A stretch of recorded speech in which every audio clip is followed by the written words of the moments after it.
Queridos católicos, boa noite.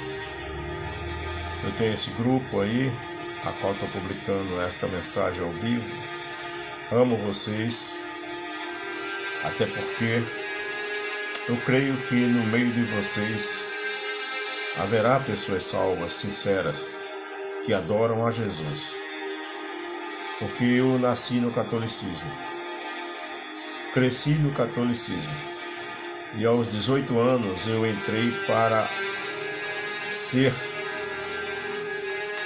coroinha no catolicismo. E eu estava estudando para ser padre no Seminário Católico do Recife. Fiz 2 anos. Mas aí é o problema para o católico. Porque no Seminário Católico nós somos obrigados a estudar e fazer matérias sobre a Bíblia. E quando você começa a ler a Bíblia, o Espírito Santo de Deus começa a revelar a verdade para você. E eu confesso a vocês que eu nunca me prostrei diante de uma imagem de Maria, de João, de Pedro, de Paulo para pedir nada. Eu chegava na igreja católica e eu dobrava o meu joelho no último banco. E ali eu orava com um pensamento em Deus. Nunca criei. Eu fui 3 anos. Minha mãe cismou que eu tinha que ser padre.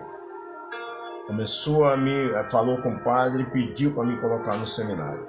Porque eu era muito aplicado como sou hoje como pastor da Igreja Assembleia de Deus. E ela viu essa qualidade em mim, era o Espírito de Deus trabalhando na minha vida. Então ela pediu para o padre me enviou para lá no interno e eu fiz 2 anos, mas só que ao ler o Salmo 115, ali está escrito: não a nós, aonde está o teu Deus? Que tem pernas, mas não anda, tem braço, mas não apalpa, não tem olhos, mas não vê, tem ouvido, mas não ouve. E torne-se semelhante a elas todos aqueles que a adoram e nelas confiam. E isso começou a me impactar. Eu comecei a ficar preocupado. E comecei a ler também em Êxodo 4, que diz: não fazei para ti imagens em semelhança ao que há no céu, nem o que há na terra, nem debaixo da terra, nem em cima das águas, nem embaixo das águas. Porque eu visito a primeira, a terceira e a 4ª geração da tua família. É proibido por Deus fazer imagens. Fazer, não é só adorar.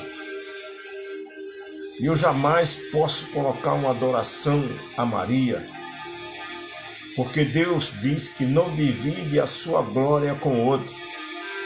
Deus não ouve a oração quando ela é dirigida a Maria, Pedro ou a Paulo, querido. Deus só ouve a oração quando ela é dirigida a Deus em nome do seu Filho Jesus. Porque Ele é o caminho, a verdade e a vida. E não tem ninguém, querido, que é ensinado desta maneira na Igreja Católica. Então eu comecei a questionar essas passagens com o bispo. Falei: bispo, por que mantém essas imagens dentro das igrejas? E aí o bispo chega para mim e diz: olha, meu filho, eu relutei contra você ficar no seminário, mas como sua mãe me pediu, eu percebi que tinha algo diferente em você. Louvado seja o nome do Senhor. Ele viu, ele sentiu a presença de Deus na minha vida. E ele disse: olha, você não serve para ser padre, eu vou dispensar você e vou enviar você de volta para os seus pais. Eu falei: amém. Porque eu não consigo ficar calado diante dessa verdade. Está aqui na Bíblia, eu mostrei a ele. E ele disse: você não vai servir para ser padre, porque para ser padre não pode crer dessa maneira. Eu falei: padre, se é para ficar na verdade da Bíblia, eu prefiro sair. E saí e voltei para minha mãe. Quase que apanhei e fui posto para casa para fora. Meu pai nasceu no catolicismo, O meu pai, eu tinha, nessa época, 18 anos ainda. Antes de 18 anos, meu pai me levava para o trabalho dele e no caminho tem uma igreja batista em oração na sexta-feira e você sabe que a igreja no passado, quando ela começava a orar, era aquele barulho, não entrava ninguém não crente, só os cristãos. E meu pai atirava pedras no telhado dessa igreja e chamava para correr. Deus é tão tremendo que meu pai se converteu ali naquela igreja. Um dia ele passando lá, o Espírito de Deus mandou ele entrar. E ao entrar, ele entregou a vida dele a Jesus. E quando meu pai chega na nossa casa, ele diz assim: olha, eu tenho uma novidade para vocês. Eu aceitei Jesus. A gente ficou tudo olhando para a cara dele. Que aceitou Jesus como? Aquela igreja de crente. Falei, pronto, meu pai ficou louco. Nós ficamos tão bravos que queríamos colocar nossos pais de casa para fora. O Senhor traiu a família, o Senhor traiu a nossa fé, nós somos católicos. E eu não suportava os cristãos. Hoje eu os amo. Hoje eu sei que é a verdade. Porque o cristão ele jamais se prostra diante de uma imagem. O cristão jamais faz um pedido a uma imagem. Porque ele sabe que o nosso Jesus ele morreu na cruz, mas ao terceiro dia ele ressuscitou e vive em nós. Hoje o Espírito de Deus está morando em nós quando levantamos a mão na igreja, querido, e aceitamos Jesus. O apóstolo Paulo deixou isso escrito no livro de 1 Coríntios 6,19. Não sabeis vós que o vosso corpo é o templo do Espírito Santo e que ele, proveniente de Deus, habita em vós? Deus não habita nessa igreja, nem na minha, nem na outra, em placa nenhuma de igreja. Deus habita em mim e em você, se você confessar Jesus Cristo como seu Salvador. A igreja somos nós, somos o corpo de Cristo e ele é a cabeça. A própria Maria, em João capítulo 1, versículo 46, Maria declara: atenta para a baixeza da tua serva, e atribui a salvação dela ao próprio Filho. Ela reconhece que o seu Filho é o Salvador. Não estou zombando de vocês, porque eu também um dia estive nesse lugar. Estou aqui como uma pessoa que reconhece tudo da igreja. Jesus não repartiu a hóstia com ninguém, Jesus repartiu o pão, porque o pão simbolizava o corpo dele que foi dado por nós. E o seu sangue derramado na cruz. Porque ele, quando subiu aquela cruz era para mim e para você.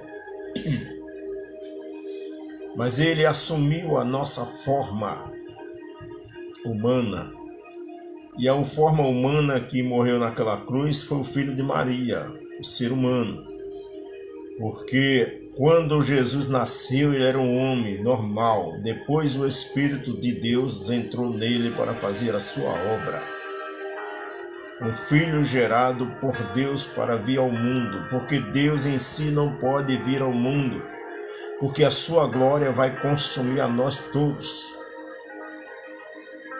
Por isso, 1 Tessalonicenses capítulo 4, versículo 13 em diante, diz: os mortos em Cristo, não é os mortos em Maria, em João e Pedro, ressuscitarão primeiro. Ressuscitarão com um corpo semelhante ao de Cristo. Quando ele ressuscitou, ele entrou no tabernáculo, aonde estavam os apóstolos aguardando. E ali ele passou pela parede e pensaram que era um fantasma. Quando ele comeu um peixe para dizer: eu sou eu. E Tiago duvidou. Aquele apóstolo duvidou dele, ele mostrou a mão furada para provar que era ele. Toca em mim, eu sou eu. Então, querido, ele fez isso. Morreu, assumiu nossa culpa e derramou seu sangue para pagar um alto preço por cada um de nós.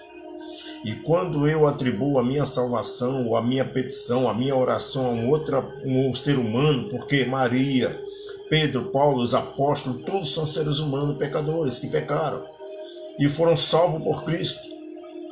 Eram apóstolos, tinham um cargo, como eu tenho um cargo hoje como pastor. Então creia nessa palavra, medite na Bíblia. Leia Atos dos Apóstolos, capítulo 4, versículo 12. Não há nome sobre o nome neste mundo, nessa terra, pelo qual o homem possa ser salvo, senão Jesus Cristo, homem.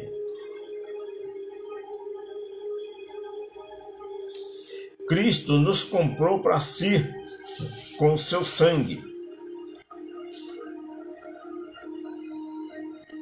Hoje somos propriedade exclusiva de Cristo. Maria está salva porque creu no seu filho. Pedro está salvo. Paulo está salvo.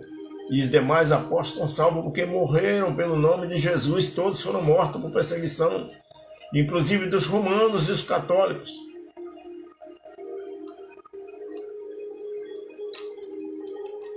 Não vou me estender, porque senão você não assiste o vídeo até o final. Que Deus vos abençoe, no santo nome de Jesus. Jesus é o autor e a consumação da nossa salvação, não há outro. Se você está pedindo, atribuindo a sua salvação a algum, Deus não precisa de Maria para salvar ninguém. Deus precisou de Maria, Deus, para gerar o seu filho, o homem que veio. Eu sei que você vai ficar chateado comigo, que eu também ficava. Mas quem desceu do céu e voltou para o céu foi Cristo. E ele mesmo disse, eu vou para o Pai, porque se eu não for, o Consolador não virá. Sabe quem é que está morando em mim? É o seu Espírito, é o próprio Jesus, que está me usando agora nessa noite para te dar essa palavra. Que Deus te abençoe em nome de Jesus. Muitos entram para zombar. A gente às vezes brinca com vocês para despertar, dar uma sacudida, para ver se vocês creem naquele que pode salvar. Eu não culpo vocês não, porque eu também um dia estive no engano. E ali nós éramos ensinados a adorar e confiar nas imagens, nas pessoas que representavam as imagens. Aí diz assim, é wicked, é proibido fazer. Sabe por quê? O Senhor Deus está procurando os verdadeiros adoradores. Aqueles que o adorem em espírito e em verdade. Sabe o que quer dizer isso? Adorar o Senhor com toda a força do meu ser e obedecer a Ele. Que Deus vos abençoe nessa noite, em nome de Jesus.